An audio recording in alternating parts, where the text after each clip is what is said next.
Halo guys, kalian tahu nggak sih kalau perkembangan TIK itu mendorong banyak kemajuan seperti ekonomi, pendidikan, dan industri kreatif. Namun, walaupun adanya peningkatan, hal ini juga memicu meningkatnya pelanggaran hak atas kekayaan intelektual atau HAKI. Nah, mulai dari pembajakan musik atau film dan pembajakan perangkat lunak seperti cracking software ya, dan hingga penyalahgunaan merek. Nah, karena adanya kemudahan dalam menyalin dan menyebarkan karya di ruang digital. Dan untuk di Indonesia sendiri nih, walau pendaftaran HAKI itu naik ya, tapi kasus sengketa juga turut meningkat akibat rendahnya literasi hukum.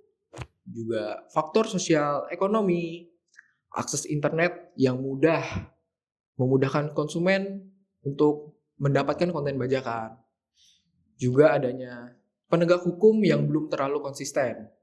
Nah, dampaknya ini juga dapat merugikan pencipta dan menghambat pertumbuhan ekonomi kreatif di Indonesia.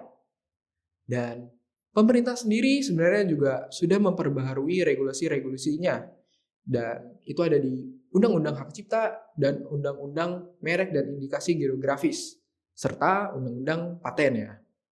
Nah, tapi walaupun sudah diperbarui, efektivitasnya tetap bergantung pada edukasi publik, ketegasan aparat, dan kolaborasi lintas pemangku kepentingan.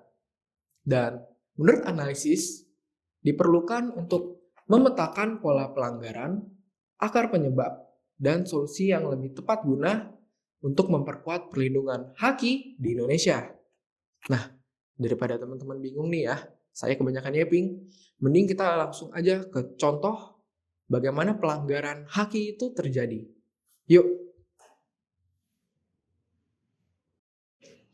Wah, nemu anime terbaru, ada episode terbaru nih.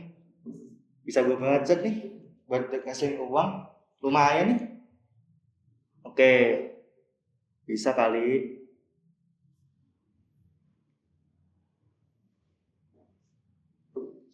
Lumayan, udah dapat satu episode terbaru di anime yang bagus ini. Gue upload gue posting di sosmed. Udah bisa cair, lumayan penghasilan dari bajakan. Wah, langsung bisa cair nih. Cair. Wah, ini kan seneng gue dapat uang kayak gini enaknya. Gila. Selamat siang, saya dari kepolisian akan menangkap Anda karena Anda telah melanggar undang-undang. Ampun Pak. Saya ketahuan. Ampun Pak. Tidak. Nah, kesimpulannya teman-teman, perlindungan hak atas kekayaan intelektual di Indonesia masih menghadapi tantangan besar pada sisi penegakan hukum dan kesadaran publik.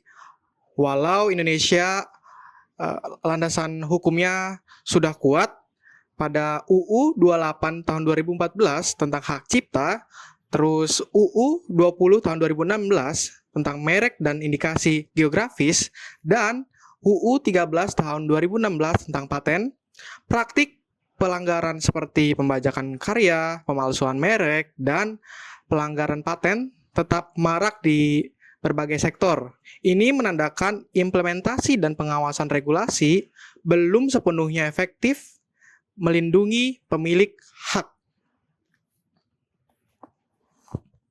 Lalu, beragam kasus dari pelanggaran lagu hingga pemalsuan merek terkenal dan penyalahgunaan paten menggambarkan rendahnya literasi hukum di kalangan pelaku usaha dan masyarakat.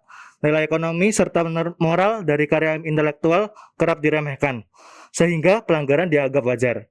Dampaknya bukan hanya merugikan pencipta, tetapi juga mengganggu iklim investasi dan mencoreng reputasi kepastian hukum Indonesia di tingkat global.